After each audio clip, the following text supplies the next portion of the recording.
Ésotérica. Votre numéro de mars vous plonge au cœur du Vatican.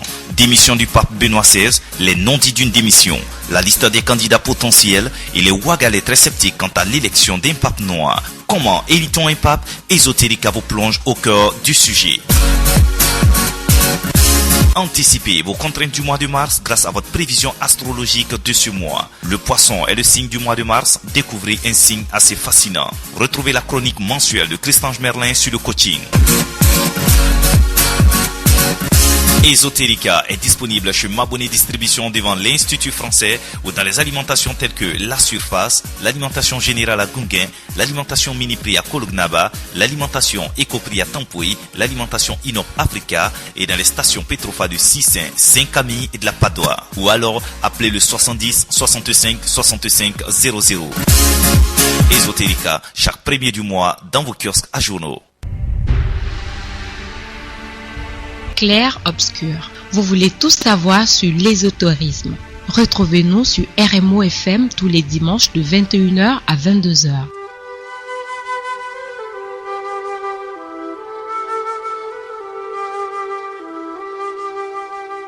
Yelaya, parle-moi de la mort.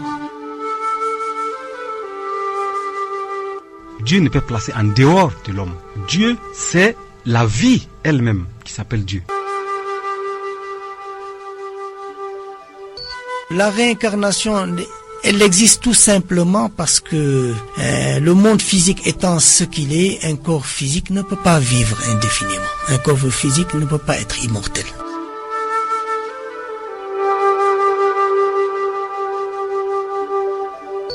On pense que c'est seulement par l'arrêt cardiaque qu'on peut affirmer qu'une personne est décédée. Mais en réalité, la mort n'est définitive qu'après la rupture de la corde d'argent qui relie l'âme au corps éthérique. Dieu, c'est le positif, Satan, c'est le négatif. Satan, son existence est de façon naturelle. Dieu, comme on le dit très communément, son existence c'est de façon naturelle. Et c'est deux forces opposées là qui permettent à la vie d'exister.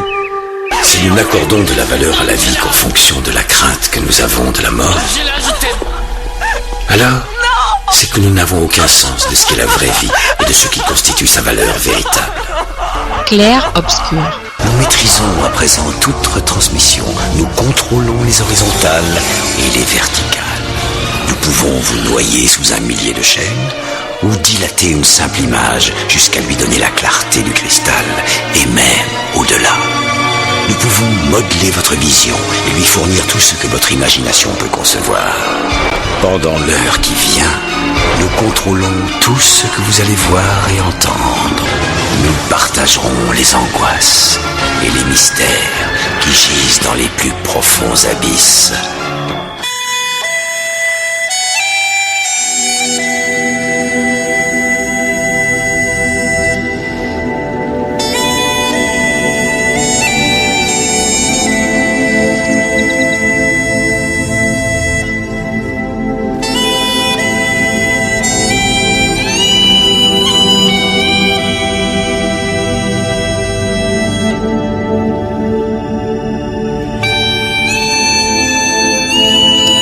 C'est un nouveau numéro de votre émission Clair Obscur, amis auditeurs de la 98.9. Occasion pour nous de vous dire merci pour votre constante fidélité. Vous êtes de plus en plus nombreux à nous écouter à Ouagadougou, dans les villages environnants. Et pour cela, on vous dit merci. Occasion tout spéciale pour nous aujourd'hui de dire merci. Et bien le bonsoir à tous ceux qui nous écoutent en ce moment du côté de Zignari, du côté de Combisserie, du côté de Laï, sans oublier tous nos amis du côté de Bazoulé. Merci à vous pour votre fidélité et bienvenue à Clair Obscur. Clair Obscur, c'est ce rendez-vous incontournable sur la bande FM pour tout savoir sur le monde de l'ésotérisme. Les sciences cachées, nous vous permettons de les découvrir et d'apprendre de plus en plus la spiritualité. On vous dit merci pour votre fidélité et bienvenue à tous et à toutes à Clair Obscur.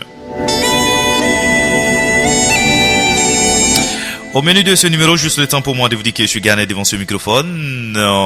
Il s'est tenu dans la salle de conférence de l'ABEMAC le 23 février dernier une conférence publique sur la Kabbale. Alors, voici un terme qui fait de plus en plus peur. Les gens s'inquiètent quand ils entendent parler de Kabbale. On se pose beaucoup de questions et nous sommes allés à la découverte de cette science-là. Qu'est-ce que c'est que la Kabbale?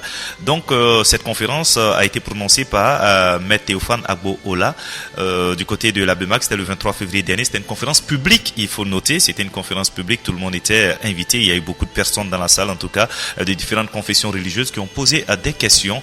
Mais dans un premier temps, il a été question pour le conférencier de présenter la Kabbale, but, théorie et pratique de la Kabbale par la mystique Eve Soler. C'était le thème de cette conférence. C'est une émission en deux parties que nous proposons. Dans une première partie, auditeur de la 88.9 nous proposons d'écouter d'abord l'exposé de Maître Théophane Agbo Ola qui va parler de la Kabbale, ce que c'est, but, théorie, pratique et tout cela. Dans la seconde partie de cette émission, on marquera une pause et dans la seconde partie de l'émission, quand on se retrouvera, il faut noter que les participants ont été très nombreux à poser beaucoup de questions. Nous avons sélectionné quelques questions que nous vous permettrons d'entendre pour mieux comprendre ce que c'est que la Kabbale. Auditeur de la 88.9, merci à vous pour votre constante fidélité. Je rappelle que cette conférence publique a été organisée par la mystique Eve Soler et c'était une conférence publique. Nous vous proposons tout de suite d'écouter le conférencier Maître Théophane Agbo Ola qui est revenu sur ce que c'est que la Kabbale, but et théorie. C'est tout de suite, c'est sur RMO FM 98.9. Bienvenue à tous et à toutes à Clair Obscur.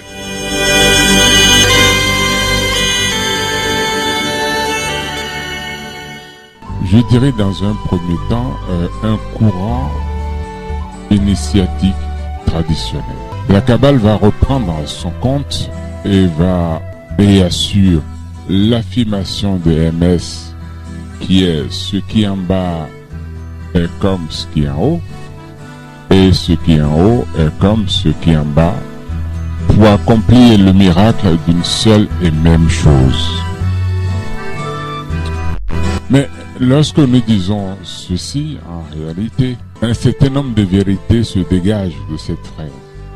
Une profondeur pensée philosophique et métaphysique susceptible de plus d'une interprétation. Elle contient au moins, et on ne peut pas le reprocher, l'affirmation d'une unité originelle du monde et par conséquent une proximité de l'homme de Dieu et une proximité du monde de Dieu. Cette proximité unifiante se trouve aussi dans une autre phrase qu'on peut retrouver. Elle est d'origine bawas, permettez-moi de vous la lire.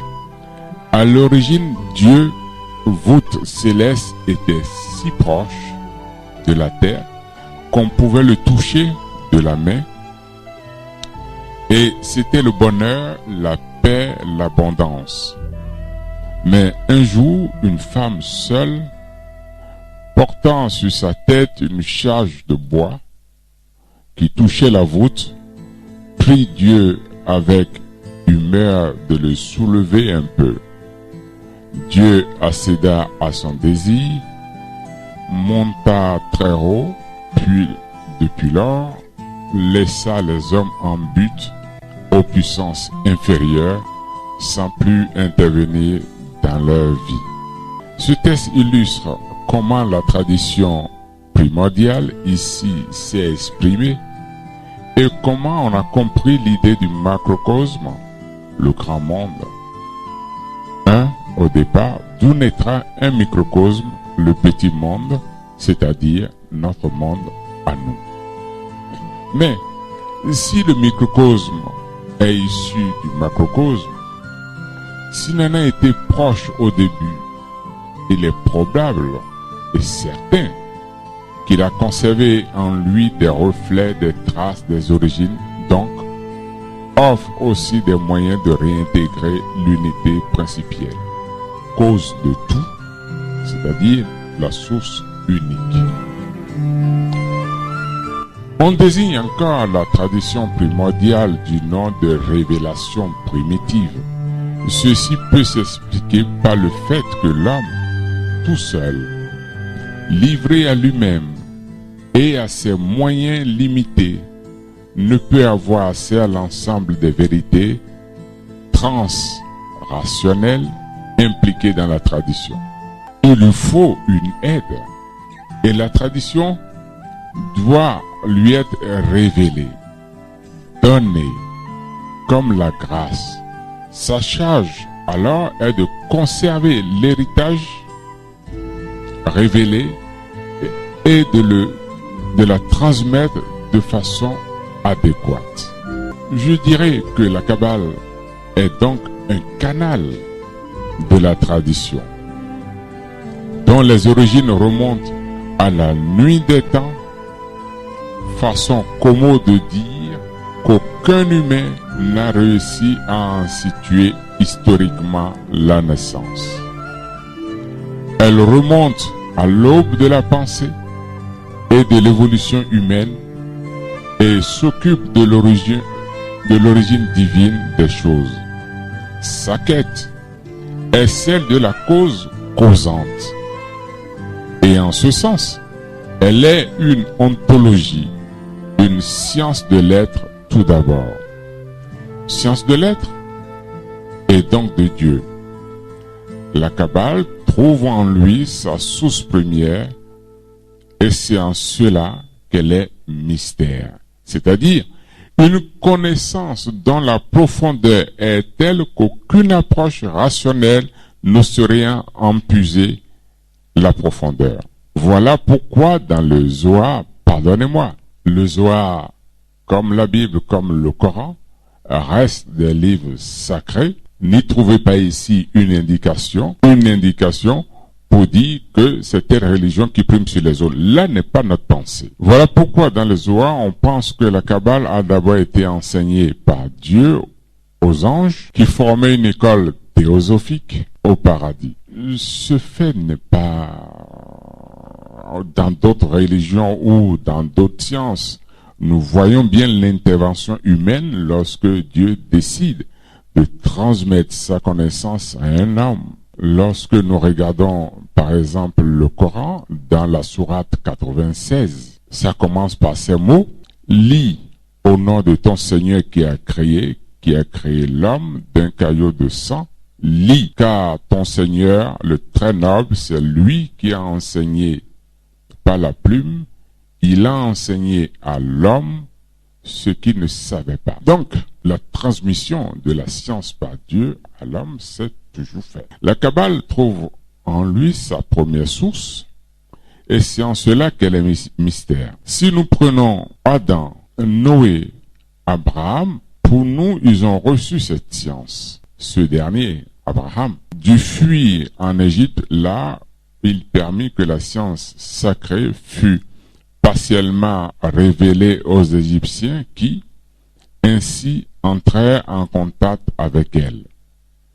Et grâce à la chaîne égyptienne, Moïse l'a connue et son initiation fut complétée par un ange. Moïse a consigné les bases de sa connaissance dans les volumes du Pentateuque, Genèse, Exode, Lévitique, Nombre et Deutéronome. Et Moïse, à son tour, aura initié 70 sages qui assuraient le maintien de la tradition, qu'il transmit à David, puis Salomon, puis Simeon ben Hora, qui vécut au temps de la destruction du second temple, aux alentours de 515 avant Jésus. Et cette science aussi a été à Rabbi Aléazar, qui le transmit à Rabbi Abba, celui-là même qui assura sa consignation écrite dans le Zohar. Donc nous voyons là que c'est toute une chaîne de transmission, une chaîne d'une connaissance reçue, transmise, jusqu'à que cela arrive à ici. Naturellement, d'autres perspectives et approches existent, comme celle qui considère la Kabbale comme étant tout simplement et exclusivement le recueil des enseignements de la Torah, mais cette perspective restreindrait la Kabbale à être la propriété exclusive des Juifs, ce qui n'est pas juste et qui ne peut l'être que partiellement, car la Kabbale propose une approche globale, une étude intégrale de tout ce qui existe sur le plan physique et métaphysique. Elle est concernée par le processus de la création elle-même, les mécanismes de la nature, les liens entre le créé et la source de la création et les divers espaces-temps. Si nous intégrons aussi le fait que Moïse est passé à l'école égyptienne et a été formé par les prêtres égyptiens et est parti avec certains pour traverser la mer Morte, et que Moïse a transmis quelque chose à ses compagnons, ce qui a été transmis comporte, de notre point de vue, l'enseignement reçu dans l'école égyptienne. La synthèse de la pensée élaborée par le peuple juif n'est plus aujourd'hui sa propriété exclusive. La Bible aujourd'hui est un ouvrage mis à la portée de tous les hommes. Et nous retrouvons ici et là des approches, des éléments de transmission qui disent la même chose. Lorsque nous regardons l'échange qu'il y a eu entre le grand prophète et Ali dit à un moment donné, ô envoyé de Dieu, certaines sourates comportent à leur début des lettres. Ces lettres ont-elles une signification? Mohammed, le grand prophète, répond, ces lettres ont une signification. Il est donné à peu d'hommes de la connaître. Et le prophète poursuit, je remercie Dieu de m'avoir compté, Ali plutôt répond, je remercie Dieu de m'avoir compté dans cette minorité. Et le prophète répond, tu as raison, car je suis la maison de la connaissance et tu en es la porte. Oui, un enseignement est donné là et est basé sur les lettres. Et plus tard dans mon développement, vous verrez ce à quoi je fais allusion. Donc, la Kabbale pour nous aujourd'hui est le bien commun de l'humanité parce que d'autres lieux l'ont marqué, d'autres écoles l'ont proposé à la société de leur temps. Les premiers centres d'enseignement de la Kabbale furent la Palestine, la Grèce, et cette Kabbale s'exprime dans des commentaires des textes fondamentaux aussi. Au XIIe siècle, nous l'avons vu à Gérone, en Espagne. Au XIVe siècle, avec l'expulsion des Juifs d'Espagne, popularisant la Kabbale en l'enseignant sur l'idée d'un messianisme apocalyptique. La Kabbale devient ainsi un moyen dynamique de connaissance de soi en quête de divin. À Safed, par exemple, en Palestine, fut le centre de rayonnement de la Kabbale à destination du grand public. Nous retrouvons la Kabbale en Italie, en Afrique du Sud, en Turquie. Au XVIe siècle, la Kabbale s'étendit à la Flandre, XVIIe à l'Allemagne, XVIIIe en Amérique et en Pologne, et au XIXe siècle, la Kabbale était connue de la plupart des cercles ésotériques. D'ailleurs, qui vont l'intégrer plus ou moins à leur enseignement. Donc, la chaîne de la tradition, je dirais tradition kabbalistique, n'a jamais été interrompue. L'on peut aujourd'hui reconnaître, c'est ce que nous affirmons, que notre organisation, la mystique œuvre solaire, est aussi un maillon de la tradition primordiale. Le but de la Kabbale, c'est d'assurer la transmission de la connaissance qui nous permettra de connaître et de comprendre l'énergie créatrice dans ses manifestations et ses lois. Il s'agit pour nous d'affirmer l'expérience personnelle par un contact établi et maintenu qui passe obligatoirement par la connaissance de soi-même. Comme je vous l'ai fait je vous en ai parlé tout à l'heure, l'homme, ici, se retrouve être la porte d'accès à Dieu. Un seuil, un lieu de rencontre, et la Kabbale nous appelle à repousser sans cesse nos propres limites et à vaincre notre propre moyen. Lorsque je regarde le mot Kabbale, il est composé, je dirais, de deux racines. La racine Kab, qui évoque l'idée d'un contenant, d'un réceptacle. La racine Bal, qui évoque l'idée d'une extension, d'une fusion, d'une progression. Donc la Kabbale, pour nous, est une tradition, un contenant, une transmission. En clair, c'est une connaissance. Il n'y a pas de notre point de vue, il n'y a pas de dogme en Kabbale. Il ne peut pas en avoir. En tout cas, Mos, comprenez par là la mystique œuvre solaire, apprend à ses membres à étudier les textes de la Kabbale parce que c'est par l'acquisition de la connaissance que nous établissons des rapports avec Dieu.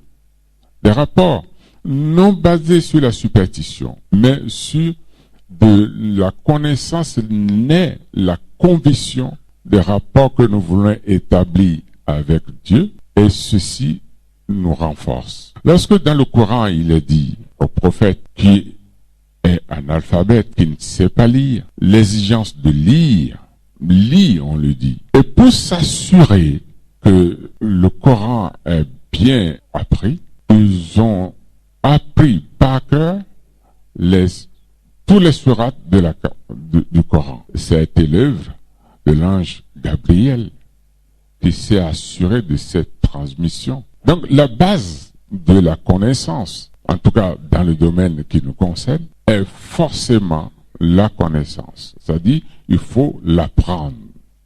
C'est ce qu'enseigne la mystique œuvre solaire. Donc la Kabbale serait donc le contenant de l'omniprésence divine étendue à toute l'humanité. La Kabbale reçoit et contient le flux divin. Elle a la mission de garder, de préserver l'enseignement d'en haut. Elle permet d'ouvrir ses portes, les portes du monde d'en haut, à bien des hommes. La Kabbale est donc cette recherche exigeante et difficile, je dirais d'un langage en mouvement ou un homme en chemin. Mode de pensée en Kabbale. Le lien de la Kabbale, ou le lieu de la Kabbale, est un lieu où la globalité est la règle du savoir et du discours.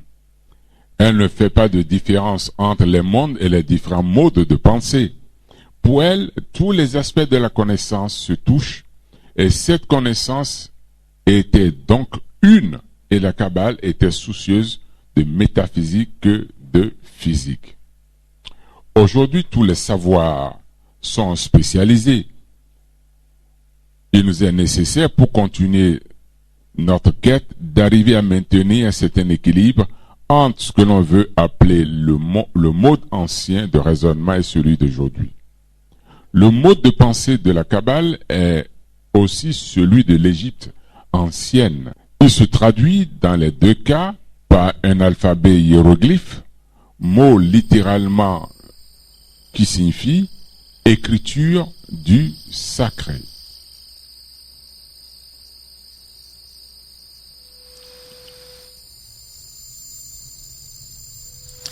Voilà donc un auditeur de la 98.9 pour cette première partie qui, en tout cas, qui était consacrée à l'exposé de Maître Théophane Agbo-Ola, qui, je vous rappelle à tous ceux qui viennent de nous rejoindre, qui a parlé de la Kabbale, but, théorie et pratique. C'était bien sûr le thème de cette conférence publique. Alors, nous marquons une petite transition musicale, auditeur de la 98.9, et nous vous retrouvons juste dans quelques secondes pour retrouver cette conférence avec cette fois-ci les questions et les interrogations du public. C'est tout de suite, on se retrouve dans quelques instants. Vous vous posez des questions sur des thèmes comme l'amour, l'argent ou sur votre avenir professionnel? Nos médiums et astrologues sont à votre écoute et vous aideront à améliorer votre vie. Clair-obscur. Nos ancêtres ont dû se réfugier dans ces zones éloignées, irradiées. Vous croyez que les lumières du ciel sont des dieux prêts à venir nous sauver? Ces géants sont invincibles! Je sais d'où ils viennent. Je sais qui ils sont vraiment. Qui a bien pu permettre à cet animal humain de se promener sans surveillance? Celui-là semble avoir une intelligence et une imagination hors du commun. Retrouvez-nous sur RMO FM tous les dimanches de 21h à 22h. Participez en appelant au 50 33 95 05. Juste après cette transition, retour dans la salle de conférence de l'ABEMAC pour suivre ensemble cette conférence publique sur le thème but, théorie et pratique de la Kabbale par la mystique œuvre solaire. Juste après l'exposé du conférencier Théophane Agbola, voici à présent les questions du public. Il y en a eu beaucoup, nous avons sélectionné juste quelques-unes pour permettre de mieux comprendre cet exposé-là de Théophane Agbola. Il faut noter qu'ils ont posé des questions et sans transition, vous écouterez en même temps au fur et à mesure une question et la réponse aussi de Théophane Agbola. C'est tout de suite, c'est sur RMO FM, c'est à Clair Obscur. Je reviens sur un aspect qui a été évoqué par deux fois, une fois en parlant du prophète Mohammed et une seconde fois, fin de vos propos, lorsque vous dites que la lettre, qu'elle soit écrite ou parlée, c'est avec elle qu'on construit l'idée, qu'on construit, qu'on transmet la connaissance. Je voudrais peut-être m'interroger sur le lien, parce que là nous avons parlé jusqu'ici de l'origine de la Kabbale en la situant, disons, en Asie, je dirais, au Moyen-Orient. Est-ce qu'il y a un lien qu'on peut faire avec nos terres à nous? C'est vrai que l'Égypte, c'est en Afrique, mais avec nos traditions à nous, qui sont des traditions orales, essentiellement. Il y a quelques Béninois ici, à Burkinabé, on sait que dans nos traditions, il y a des énergies qui sont manipulées par la lettre, par... Quel est le lien qu'on peut faire avec la Kabbale? Donc c'est un peu ma question. Très bonne question. Le problème qui est posé, c'est sous quelle forme la lettre intervient. Effectivement, j'ai parlé de la lettre écrite, j'ai parlé de la lettre, je dirais, orale ou émise, puisque les lettres vont se mettre les unes par rapport aux autres pour créer un mot qui a un sens et qui véhicule une idée ou véhicule quelque chose ou une image. Lorsque je dis verre, vous êtes un peu dans le flou, mais quand je dis verre, récipient, vous allez comprendre que c'est du verre que je parle. Et tout le monde, personne ne pensera à la couleur. Cela n'a été possible que parce que tous, on nous a transmis le sens des lettres. Une fois que cette notion elle est acquise, on nous a transmis le sens des mots. Ceci devient beaucoup plus subtil lorsque le mot change de teneur vibratoire et devient une parole émise. Dans une des langues du Bénin, aidez-moi pour le burkinabé à le traduire dans d'autres langues, vous parlez de B. C'est-à-dire, B, c'est la parole, mais qui a une puissance. Et une puissance agissante, qui aura un effet qui va moduler quelque chose et produire un effet, si cela va jusqu'au bout. C'est-à-dire que la chose va rentrer dans sa phase de son et entraîner une modulation et produire un effet. Mais nous sommes toujours dans la lettre et dans le mot.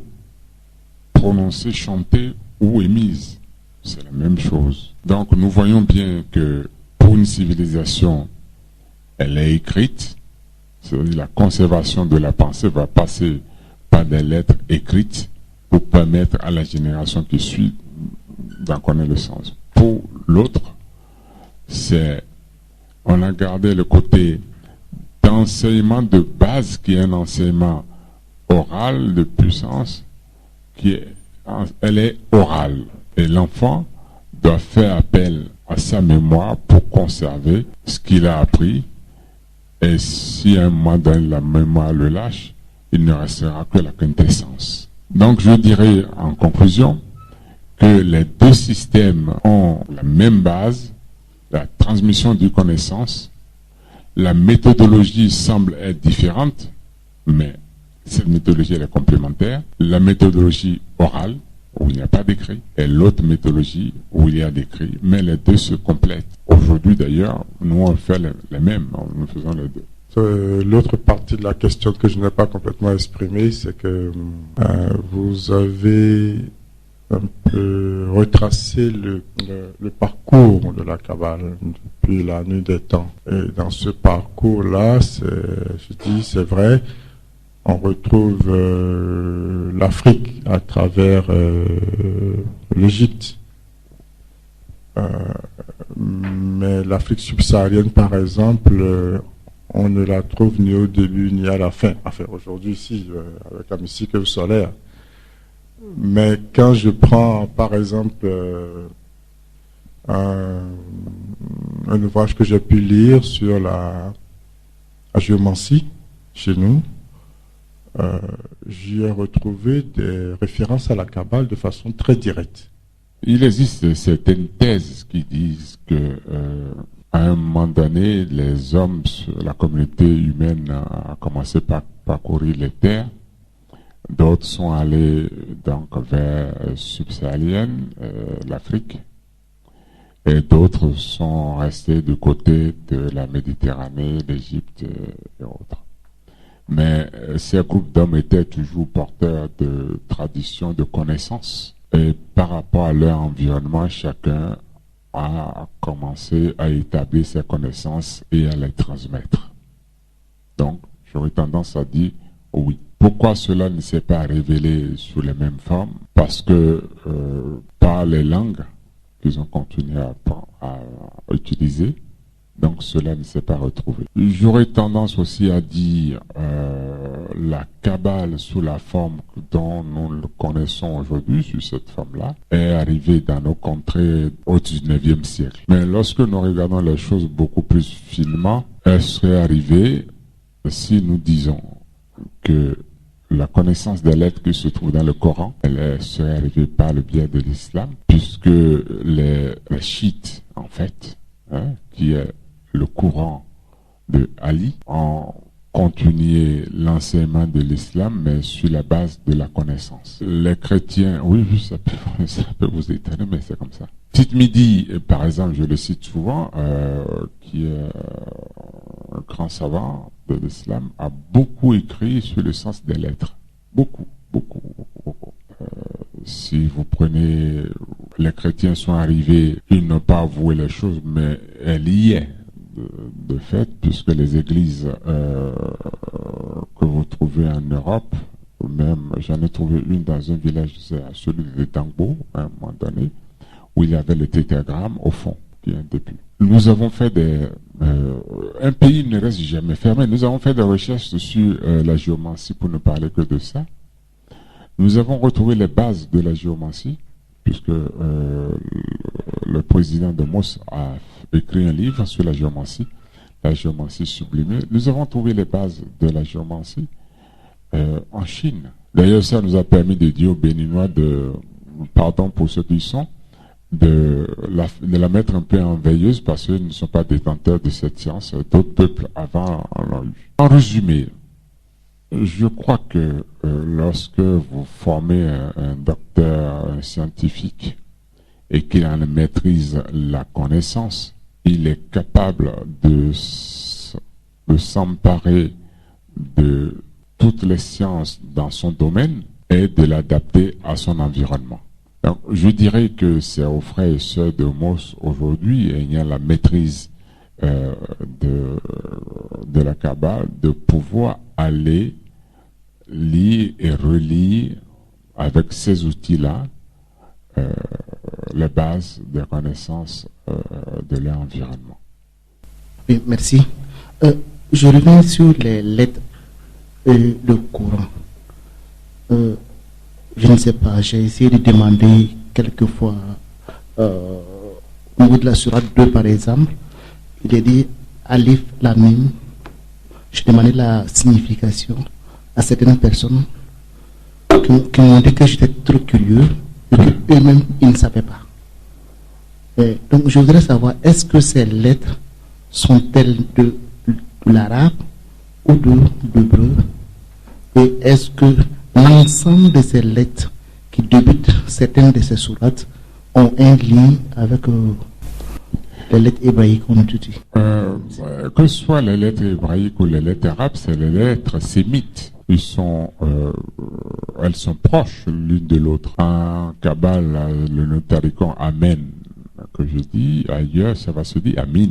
Donc, ils sont proches réellement l'un de l'autre. La question qui est posée pose le problème de l'acquisition, de la compréhension des lettres.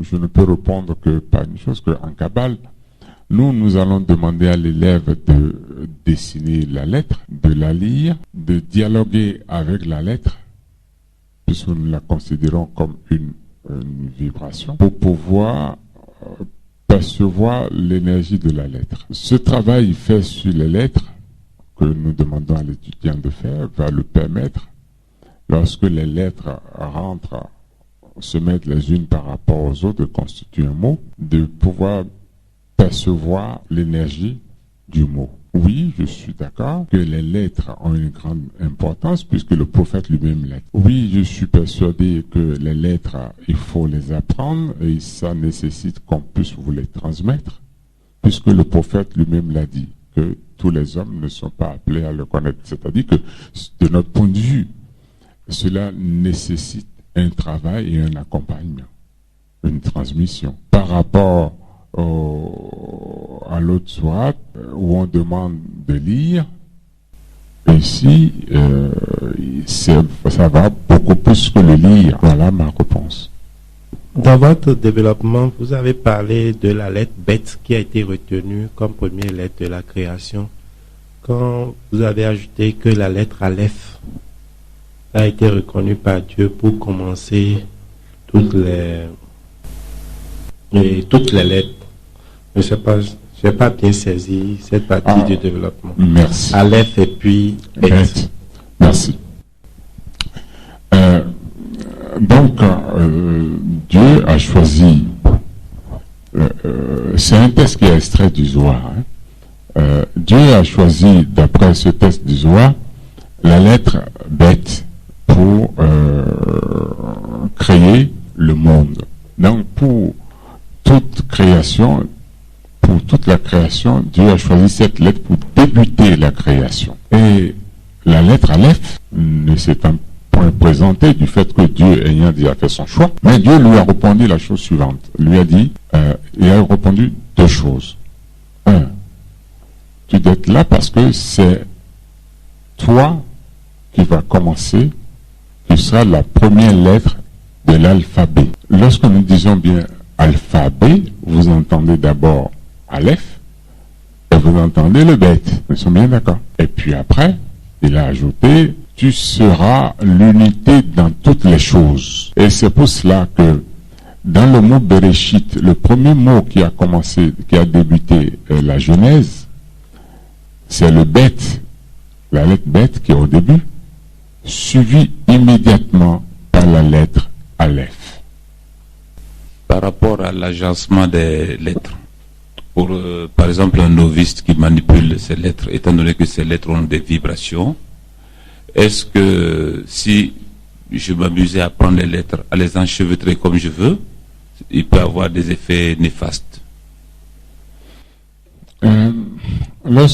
Oui. C'est à peu près cette question. C'est-à-dire que est-ce qu'on est libre d'associer les lettres dans le sens qu'on veut? Bon, je reprends, merci. Je ne vais pas vous faire peur. Tant que c'est le kabbaliste pense que lorsque vous écrivez des mots en charabia, bon, ça ne fait mal à personne. Mais lorsque vous prenez les noms divins et que vous les mettez dans d'autres sens, vous pouvez là créer d'autres noms ayant d'autres énergies. C'est-à-dire, au lieu d'écrire table, si j'écris blanc, pas d'importance. Merci. Vous avez dit que la lettre, elle peut être prononcée. Oui. Ou émise. Écrite aussi. Écrite, ok. Bon, et que toute lettre a une vibration. Maintenant, dans quel contexte s'inscrit en matière de géomancie les signes qui sont faits. Parfois, tu vas chez le prêtre géomancien. La vie, la joie. Oui, donc du coup, il fait des signes et il nettoie ça et puis ça peut sauver, bon, comme ça peut détruire. Donc, dans quel registre on met? C'est toujours des lettres ou bien c'est des signes? Alors, nous sommes en présence ici, si nous restons uniquement au signe géomantique, comme ça, puisqu'on l'appelle signe. Donc nous sommes bien en présence de signes géomantiques. Nous ne sommes pas dans une phase de lettres. Nous avons fait une étude sur la géomancie pendant plus de 10 ans et que nous avons traduit par un livre écrit par le président de MOS. Nous avons reformulé les signes par des lettres. Alors, je vous annonce le scoop. Lorsque vous observez les signes géomantiques, vous verrez que c'est un point ou 2 points. C'est l'agencement, soit d'un seul point, 2 points. Là-bas, c'est 1 point ou 2 points. Ensuite, les 16 signes sont l'expression de l'agencement de ces 2 signes de base, ou d'un seul, la voix, ou le mélange des 2. Nous avons traduit un signe par Aleph, un point par Aleph, et nous avons traduit les 2 points par Bet. Et nous avons reconstitué ainsi, je vais la voir d'ailleurs, nous avons reconstitué l'ensemble de ces signes. Oui, c'est une question que je voulais poser par rapport à la similitude avec, par exemple, les Arabes, l'arabe qui est utilisé pour le Coran. On voit que donc les lettres sont chargées et que donc quand je prends par exemple le musulman, ou je ne dirais pas le musulman mais le marabout, entre guillemets, le chef musulman, entre guillemets, ou le prêtre musulman, on voit une pratique qui consiste par exemple à écrire des lettres. Voilà. Donc ça veut dire que la charge reste dans le contenu en fait. Et que quand on le prend, cette charge-là vient... ce que je veux comprendre, est-ce que ce processus-là est identique avec toutes les langues sématiques? Cette pratique-là, nous la connaissons puisque selon le domaine, selon le sujet abordé, on va ajouter du miel ou ne pas ajouter du miel ou ajouter autre chose. Mais lorsque nous allons dans d'autres contrées de l'islam, nous n'observons pas cette pratique-là. Donc, cette pratique est liée à une région donnée de l'islam, puisque l'islam étant universel. Nous sommes d'accord? C'est pas une critique de notre part en le disant, puisque on va le trouver aussi quelque part au Maroc. Cette pratique, on le retrouve au Maroc. On le retrouve dans nos contrées ici, que ce soit au Bénin, que ce soit ici, on le retrouve facilement. Mais lorsque nous allons en Indonésie, nous n'avons pas du tout cette pratique-là. J'aurais du mal à dire que c'est une généralisation ou c'est quelque chose qui est... bon, c'est la marche. Je peux dire que c'est la puissance des lettres. Mais remarquez qu'il écrit bien sur les tablettes. Donc le support ici aussi est important. Voilà, amis auditeurs de la 88.9 pour cette page qui était consacrée aujourd'hui à la conférence publique de la mystique œuvre solaire sur la Kabbale, but, théorie et pratique de la Kabbale vue par la mystique œuvre solaire. Je rappelle que c'était lors d'une conférence publique qui a été dite le 23 février du côté de la salle de conférence de l'ABEMAC. Et puis des informations utiles pour mieux échanger avec en tout cas Maître Théophane Agbola ou les membres en tout cas de MOS, la mystique œuvre solaire. Vous pouvez les joindre au 78 00 51 47 ou le 78 82 60 22 ou le 78 80 43 01. Je rappelle qu'ils sont situés à Somgandé dans la villa numéro 78 de la cité du Bonheur. Merci en tout cas à toute l'équipe de MOS qui nous a permis de réaliser cette émission. On ne le dira jamais assez. Merci à vous en tout cas de nous avoir permis d'introduire notre micro et de révéler tout cela au grand public et à l'ensemble des auditeurs. Auditeurs de la 98.9, justement parlons de vous. L'émission n'est pas encore terminée. On vous retrouve dans quelques secondes.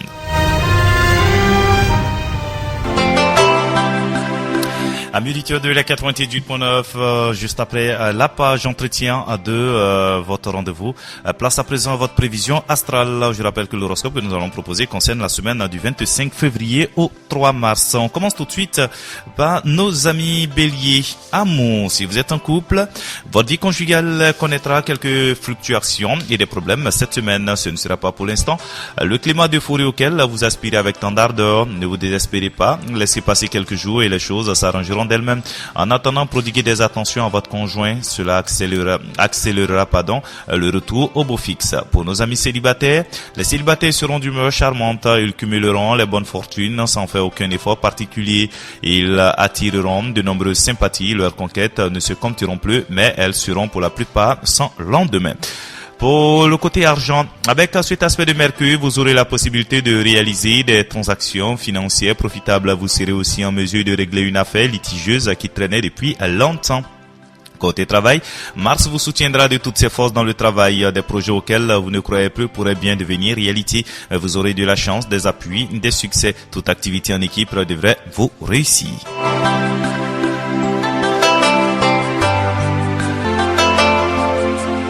Intéressons-nous à présent à nos amis taureaux. Amour, si vous êtes en couple, période de satisfaction et de folie amoureuse en couple, avec un zeste de passion, un doigt de tendresse et un soupçon de mystère, vous parviendrez à confectionner un cocktail explosif.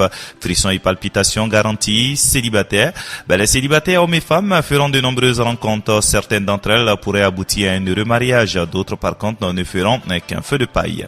Côté argent, une période délicate financièrement. Faites le dos rond et attendez en espérant des jours meilleurs qui ne saurait tarder. Ne vous laissez pas entraîner par votre impatience car vos coups de tête vous feraient tomber dans le vide. Côté travail, avec l'aide de Jupiter qui sera bien aspecté, vous serez en mesure cette semaine de déployer les efforts nécessaires pour mener à bien un projet important et obtenir la satisfaction de certaines de vos ambitions professionnelles.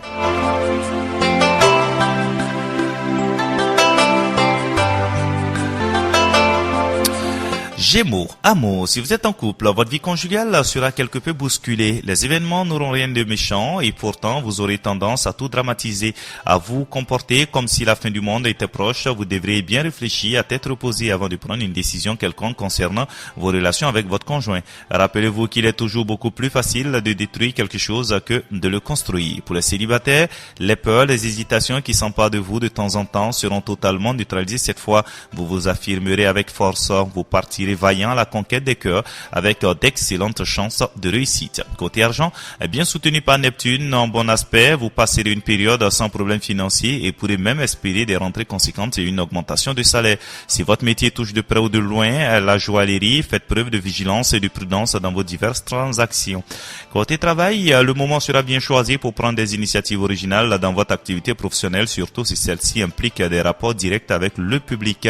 Élargissez l'éventail de vos produits ou diversifier le champ de vos services. Curieusement, cette période semble aussi favorable aux praticiens des sciences occultes.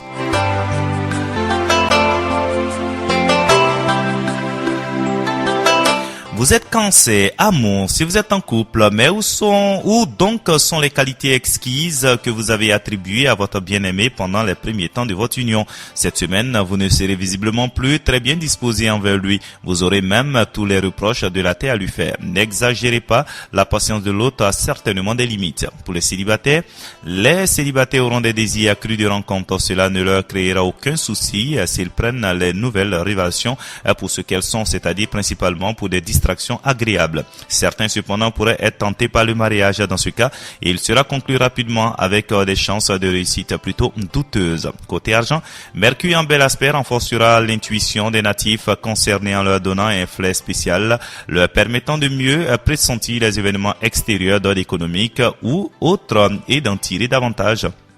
de la sorte, il renforcera l'habileté de certains à élaborer les combinaisons financières. Pour le côté travail, le climat astral de la période vous amènera le vent de la réussite professionnelle en poupe. Le moment sera propice pour œuvrer dans le sens de la stabilisation et de l'extension de la tâche d'entreprise.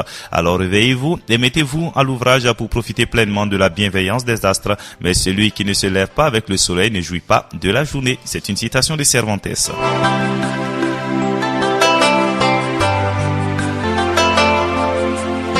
Pour nos amis Lions, Amon, si vous êtes en couple, vous n'aurez pas le cœur très à l'aise. Bien que marié ou ayant sous la main un partenaire, vous sentirez terriblement un manque d'amour et de tendresse. Vous aurez une grande envie de vibrer. Parlez-en à votre bien-aimé. Il sera vraisemblablement bien disposé à coopérer avec vous pour trouver la solution idéale. Pour les célibataires, les amours seront probablement orageuses pour les célibataires, car la jalousie, incitée par la planète Pluton, se manifestera avec virulence. Comme de plus, vous manquerez souvent de doigté. Vos partenaires du moment sera tenté de chercher le réconfort dans d'autres bras que les vôtres. Côté argent, Pluton mal aspecté pourrait bien vous causer quelques problèmes épineux sous le plan financier et vous aurez raison de regarder où vous mettez les doigts. Des affaires délicates secourront votre tempérament économe de bon gestionnaire pour qui un sou est un sou et doit en rapporter un autre assez vite. Ce sera un exploit si vous y arrivez. Côté travail, la planète Mercure soutiendra puissamment l'activité mentale. Votre intelligence sera claire et pratique. Votre esprit intuitif et votre jugement solide. Cela vous permettra de tirer superbement votre épingle du jeu dans votre métier. Excellente période pour commencer ou reprendre des études de langue ou d'informatique.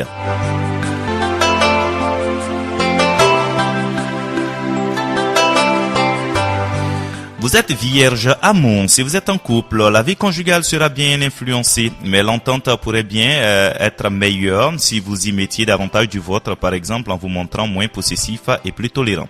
Pour les célibataires, les amourettes seront plus nombreuses que jamais, mais elles resteront éphémères et il serait illusoire d'espérer la stabilité en ce moment, vu l'ambiance astrale changeante de la période. Côté argent, vos chances de réaliser d'excellentes transactions financières ou opérations immobilières seront accrues. Si vous êtes confronté à un problème de succession, vous trouverez une solution judicieuse durant cette période. Côté travail, l'ambiance astrale que vous allez vivre vous promet la réussite professionnelle, brillante et incontestable que vous désiriez. On reconnaîtra vos talents et les encouragements stimuleront votre audace. La période sera bonne pour entreprendre. Risquez de tenter des choses difficiles, voire vous lancer dans un conflit nécessaire et en sortir gagnant.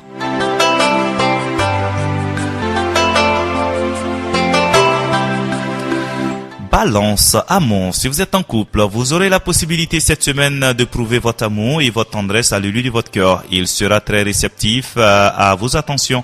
Ne vous laissez pourtant pas aller à un romantisme excessif car vous risquez d'être vite déçu. Laissez votre cœur s'envoler comme il pourra, mais gardez les pieds sur terre, bien sûr sur terre. Côté célibataire, les célibataires collectionneront les flirts, les amours passagers et cela leur conviendra parfaitement car ils ne seront pas enclins en ce moment à se lier pour longtemps. Côté argent, l'ambiance astrale sera assez neutre sur le plan financier, mais l'action de la planète principale Saturne sera plutôt influente. Elle pourrait suggérer des placements utiles qui demandent une certaine audace et l'esprit de décision. Côté travail, il semble que côté travail, vous alliez obtenir quelque chose de très important, des subventions, une aide officielle, des appuis décisifs et alors votre situation, vos projets pourront bien faire un bond en avant. De plus, votre intuition guidera efficacement vos décisions. Vous serez réellement bien inspiré dans vos choix.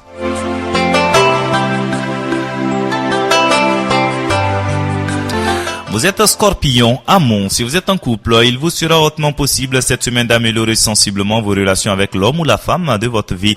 Ne laissez surtout pas échapper cette belle occasion de créer un climat d'équilibre et de complicité.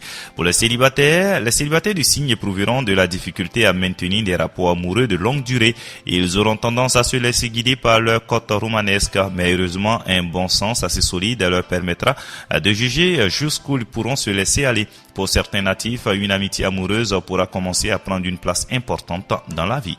Côté argent, Saturne vous rendra perspicace et astucieux. Vous pourrez vous attaquer à des problèmes matériels délicats. Si vous avez un litige avec votre propriétaire ou si vous ne parvenez pas à obtenir le remboursement des sommes qui vous sont dues, vous saurez vous y prendre et trouver une solution bonne à souhait. Côté travail, le moment sera bien choisi pour passer de l'inspiration à la réalisation. Si vous avez des idées ou des plans que vous caressez depuis depuis longtemps, n'hésitez pas à les mettre en chantier. Si par exemple vous avez envie d'écrire un roman, allez-y. Votre œuvre ne vous fera peut-être pas gagner le prix Goncourt, mais cela n'aura aucune importance. L'essentiel sera d'avoir la satisfaction d'être arrivé à concrétiser quelque chose. Le bonheur réside pas dans l'être ou la voix, mais dans le faire. C'est une citation de Van Mine.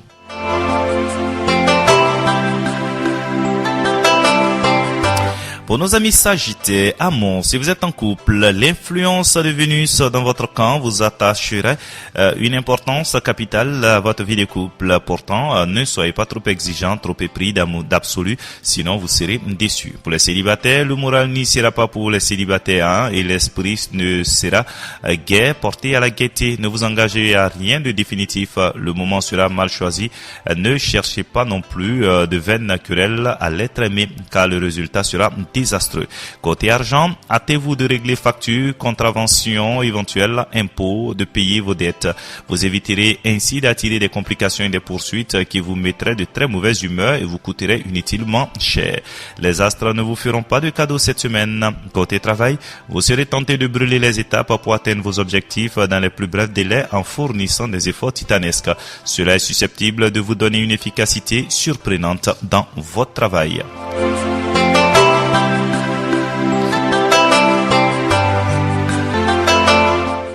Capricorne, amour, si vous êtes en couple, en ce qui concerne votre vie conjugale, la réalité pourrait très bien être plus belle que la fiction cette semaine.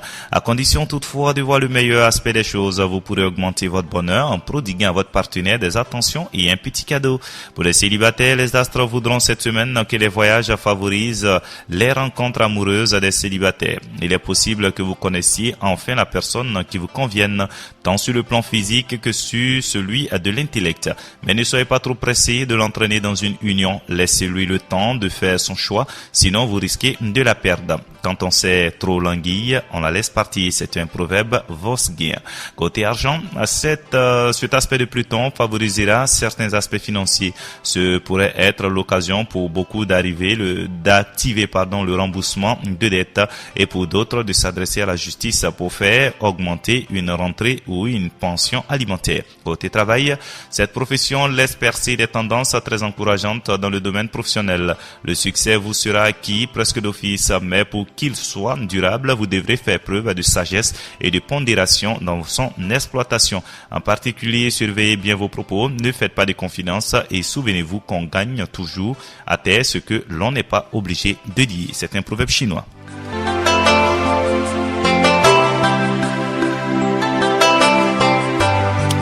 Verseau, amour, si vous êtes en couple, les planètes seront pleines de sollicitude envers votre cœur. Vous pourrez profiter tranquillement de la douceur et de la quiétude de votre nid d'amour. Tout se passera très bien. Soirée télé ou dîner aux chandelles, vous en aurez le choix. Célibataire, il y aura des flirts agréables pour les célibataires, mais ils n'auront qu'une faible probabilité de durer.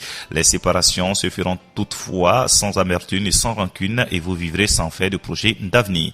Côté argent, l'influence de Neptune semble ambiguë. Son action paraît surtout concerner les placements d'argent au noir qui vaudront à certains des plus-values importantes, mais à d'autres des ennuis possibles du fait du manque de sérieux de placement en question. Côté travail, si vous faites confiance à Jupiter qui dominera votre thème cette semaine, vous pourrez raisonnablement espérer que la chance sera au rendez-vous.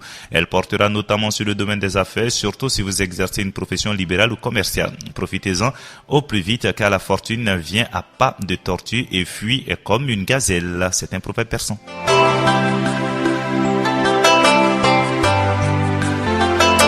Pour nos amis poissons, amour, si vous êtes en couple, votre vie conjugale ne connaîtra pas de grands bouleversements. Vous allez tout de même bénéficier du soutien de Vénus. Cette protection vous aidera à établir des relations agréables avec votre conjoint partenaire. Pour les célibataires feront des rencontres multiples mais sans lendemain. La fidélité n'étant pas un de leurs traits dominants en cette période. Toutefois, ils pourraient se laisser séduire à leur corps défendant par une personne à qui de prime abord ils n'accordaient aucune attention et trouver en elle le compagnon ou la compagne idéale. Côté argent, vos finances ne tourneront pas rond. Ne sombrez pas dans les idées noires pour autant. Les choses s'éclaireront et prendront une bonne tournure bientôt.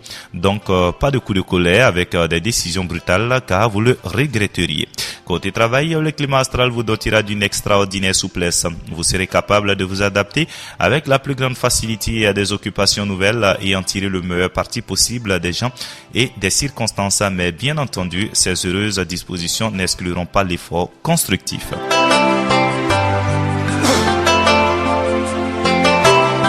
Amis auditeurs de la 88.9, écoutez, c'est tout pour ce numéro. C'est pour votre prévision astrale. Je rappelle que l'horoscope que nous venons à l'instant de vous proposer concerne la semaine du 25 février au 3 mars. On nous espère que vous en avez pris bonne note et que vous en ferez bon usage. C'est ici également qu'on va s'arrêter pour ce numéro de Clair Obscur. Ça a été un réel plaisir pour toute l'équipe d'avoir été en votre compagnie en tout cas pour ce numéro. Prochain rendez-vous pour Clair Obscur sera la semaine prochaine, même heure et même fréquence. D'ici là, écoutez, continuez à garder l'amour, continuez à garder les oreilles bien ouvertes sur RMO FM. Et si vous avez apprécié cette émission, vous pouvez nous contacter au 70 65 65 00. Je reprends 70 65 65 00. Prenez bien soin de vous et que la sagesse divine guide nos pas tout au long de la semaine. Ésotérica. Votre numéro de mars vous plonge au cœur du Vatican. Démission du pape Benoît XVI, les non-dits d'une démission, la liste des potentiels et les Ouagalais très sceptiques quant à l'élection d'un pape noir. Comment élite-t-on un pape? Ésotérica vous plonge au cœur du sujet. Anticipez vos contraintes du mois de mars grâce à votre prévision astrologique de ce mois. Le poisson est le signe du mois de mars. Découvrez un signe assez fascinant. Retrouvez la chronique mensuelle de Christange Merlin sur le coaching.